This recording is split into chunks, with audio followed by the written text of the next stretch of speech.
Hello, আসসালামু আলাইকুম। Welcome to Chandni daily ব্লগে আপনাদের সকলকে স্বাগতম। তো আজকে রান্না করছি পাঙ্গাস মাছ দিয়ে আলুর ঝোল। তো আমি এখানে নিয়েছি মাছ।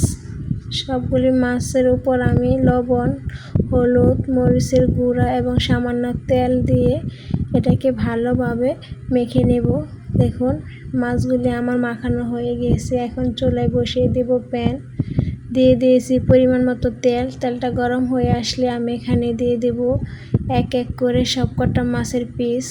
দেখুন এখানে আমি সবকটা মাছের পিস দিয়ে দিয়েছি এবং এক পাশ মাছ আমার ভাজা হয়ে গিয়েছে। এখন আমি মাছগুলি এক এক করে উল্টে দেব। সবকটা মাছ আমার উল্টানো হয়ে গিয়েছে এবং অপর পাশ হওয়া পর্যন্ত আমি অপেক্ষা করব। মাছ কটা ভাজা হয়ে গিয়েছে এবং আমি একটি প্লেটে উঠিয়ে রেখেছি। এখন চুলায় বসিয়ে দিয়েছি কড়াই, দিয়েছি পরিমাণ মতো তেল, পেঁয়াজ, কাঁচামরিচ এইগুলো আমি একটু ভেজে নিচ্ছি। দিয়েছি সামান্য লবণ পেঁয়াজটা সেদ্ধ হওয়ার জন্য।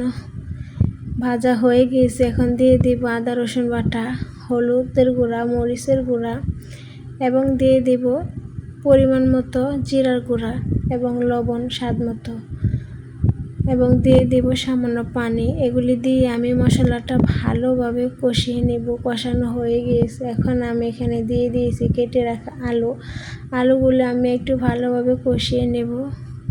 দেখুন কষানো হয়ে গিয়েছে। এখন আমি এখানে দিয়ে দেব পরিমাণ মতো পানি। পানিটা দেওয়ার পর যখন বলক চলে আসবে তখন আমি এখানে দিয়ে দিব ভেজে রাখা মাছ। এক এক করে সবকটা মাছ আমি দিয়ে দিয়েছি এবং দিয়ে দিব টুকরো করা টমেটো। আমি এখানে 2টা টমেটো দিয়েছি।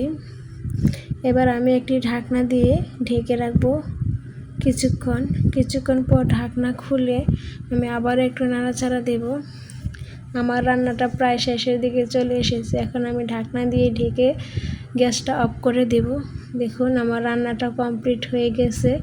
এখন আপনাদের আমি বেড়ে দেখাবো কেমন হয়েছে। অবশ্যই সবাই কমেন্ট করে জানাবেন তরকারিটা কেমন হয়েছে এবং যারা সাবস্ক্রাইব করেন নাই তারা অবশ্যই আমার চ্যানেলটি সাবস্ক্রাইব করে দিয়ে পাশে থাকবেন। সবাইকে অসংখ্য ধন্যবাদ।